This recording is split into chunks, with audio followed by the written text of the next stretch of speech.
Halo semuanya, saya Bea, salah satu siswa Sekolah Data Pacman. Hari ini saya mau sharing terkait program Python yang sudah saya buat terkait super kasir. Ini saya coba share screen. Jadi latar belakang proyek ini sendiri adalah Andi sebagai salah satu pemilik supermarket terbesar di Indonesia memiliki rencana untuk mempercepat bisnis di mana dalam mempercepat proses bisnis ini eh, akan ada dibuatkan kasir yang sistemnya self service di mana kasir ini dapat langsung digunakan oleh customer sehingga customer dapat langsung input semua data-data transaksinya di kasir ini.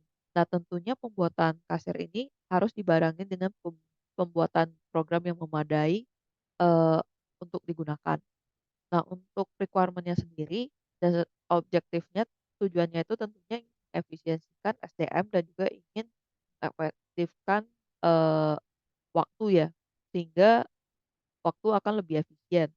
Nah, untuk fitur-fitur yang dibikin sendiri ada 8 yaitu fitur penambahan item, update nama item, update jumlah item, update harga item, fitur delete item, fitur reset transaksi, fitur check order, serta fitur pembayaran. Untuk flowchart-nya sendiri, tentunya ini flowchart terkait customer journey. Yang pertama, customer membuat ID transaksi terlebih dahulu. Kemudian, customer menambahkan item yang ingin dibeli. Nah, dalam proses penambahan item, customer dapat menambah jumlah serta harga item. Ketika item sudah sesuai, akan lanjut ke proses untuk cek total harga transaksi. Tapi ketika item belum sesuai, customer masih bisa melakukan ubah item. Ubah item ini termasuk jumlah dan juga harga item serta nama item. Kemudian dapat melakukan hapus item serta reset transaksi. Kemudian apabila sudah sesuai, tentunya kan prosesnya itu akan lanjut ke melihat total transaksi. Apabila transaksinya itu sesuai, total transaksi sesuai dengan kriteria untuk mendapatkan diskon seperti diskon 5%, diskon 8%, dan lain. Nanti tentunya total pembayaran akan dikurangi dengan total diskon apabila total pembayaran tersebut memenuhi kriteria untuk mendapatkan diskon. Apabila total pembayaran tidak tidak memenuhi kriteria diskon, tentunya total pembayaran akan apa adanya aja, tidak akan dikurangi dengan biaya diskon dan proses pun selesai. Untuk modul dan function yang udah dibikin adalah class transaction, di mana class transaction itu kita akan masukkan ada fungsi dictionary di mana eh, customer itu dapat menginput item dan juga detail-detail jumlah dan harga itu di dictionary ini sehingga setiap penambahan akan ditambahkan listnya itu di dictionary ini. Nah, untuk fitur add item sendiri ada fitur add item untuk nama item serta atribut-atribut pengikutnya seperti jumlah item dan juga harga item. Kemudian fitur berikutnya adalah fitur update nama item, di mana fitur update nama ini hanya mengubah nama item, misalnya kayak pasta gigi menjadi sikat gigi gitu. Misalnya ada salah penamaan. Kemudian ada fitur update harga item. Fitur ini mirip dengan update nama item, tetapi ini diperuntukkan untuk harga saja. Sehingga misalnya ada kesalahan input, typo itu bisa diedit dengan fitur ini. Kemudian fitur delete item, di mana ketika customer ternyata ada salah menginput item dan customer ingin melakukan delete item, maka item ini juga bisa kita delete. Nah, untuk delete-nya sendiri itu kita pakai command del. Jadi kita bisa delete item tersebut di list dictionary yang udah kita bikin. Kemudian yang fitur keenam adalah fitur reset transaksi, di mana ketika ternyata memang banyak eh, item yang salah di input dari customer bisa langsung reset transaksi dengan function self item clear. Jadi dengan function clear, cukup dengan function ini dari customer udah bisa delete sih. Untuk fitur ketujuh sendiri ada fitur check item. Jadi misalnya customer udah sempat menginput list-list item yang sudah dibuat, customer ingin melihat secara sementara apakah item-itemnya itu sudah sesuai. Nah, itu bisa menggunakan fitur. Kemudian fitur terakhir ada total payment. Total payment ini adalah penjumlahan semua total payment customer disertai dengan kriteria-kriteria diskon. Jika memang customer itu mendapatkan diskon dari total transaksi yang telah dilakukan. Nah, untuk test case-nya sendiri ada 4 test case. Ini nanti juga akan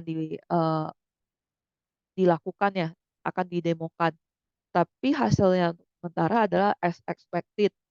Misalnya pada saat penambahan, item ayam goreng dengan kuantiti 2 dan harganya 20.000 dan juga pasta gigi yang memiliki kuantitas 3 dan harganya itu 15.000 ini as expected sih untuk, perorahan tabelnya dan juga total belanja akhirnya. Untuk test case kedua, ini adalah customer ingin hapus pasta gigi dari, list atau mungkin technical-nya itu dari dictionary-nya. Nah, ini juga as expected, nanti itemnya tuh sisa yang ayam goreng aja.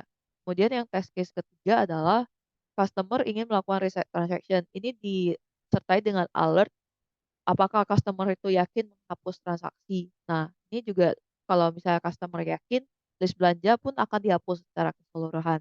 Untuk test case keempat, ini dari customer udah yakin dengan data-data yang input itu apa aja, nanti akan keluar result. Untuk yang ini customer mendapatkan, diskon 8% sehingga, eee, dari total transaksi yang 300.000 menjadi 276.000. Jadi ini udah sesuai dengan, eee, result yang kita ekspektasikan lah. Untuk conclusion-nya sendiri, sebenarnya mesin kasir ini cukup membantu ya bagi customer, cuma memang, akan banyak human error sih harusnya pada saat ini, sehingga banyak harus ditambahin validasi-validasi serta automasi untuk harga, sehingga untuk harga customer itu tidak perlu input sendiri lagi. Mungkin itu untuk pengembangan ke depannya. Untuk, demonya sendiri ini coba saya demokan ya dengan tes yang tadi sempat kita coba. Nah, saya menggunakan Google Colab untuk membuat Python ini. Tesnya itu sendiri untuk case-case-nya kita mulai dari yang pertama yaitu, penambahan ayam goreng. Jadi ini kita bisa memilih fiturnya. Jadi kalau misalnya mau pilih, fitur yang add item itu bisa dengan satu ini ayam goreng,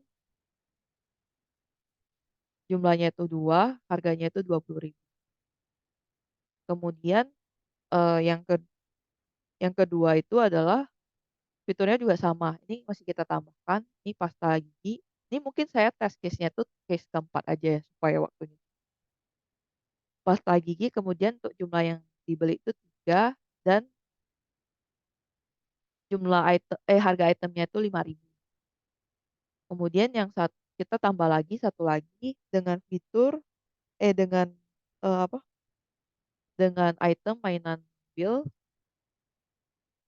jumlahnya itu satu harganya itu 200.000. Kemudian tambah satu lagi mie instan,